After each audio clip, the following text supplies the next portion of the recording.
What are some of the interesting stories about children's jewellery history? Now, when I tell people that I'm a children's jewellery historian, most people think that I specialise in plastic beads and sweetie necklaces and cheap, mass-produced, childish tat. Now, on one hand, of course, they wouldn't be wrong because children's jewellery does consist of these things, but that is the children's jewellery of today, of the modern world. My expertise has charted children's jewellery back to the prehistoric era.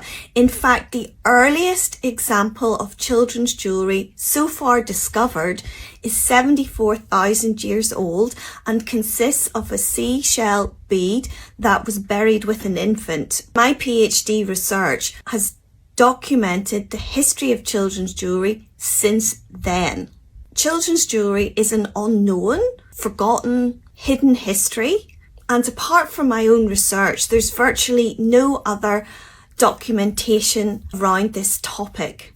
And this is very typical of all sorts of areas of study to do with children in general. The idea of studying children and childhood has been virtually ignored by historians till around the 60s and 70s. Well, there's a debate about that as well, because actually scholars in Roman times, for example, were already documenting children and childhood.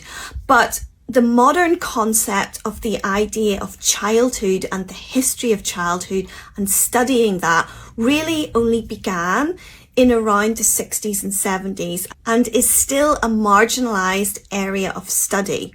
And so that makes my topic a totally niche area of history to be researching.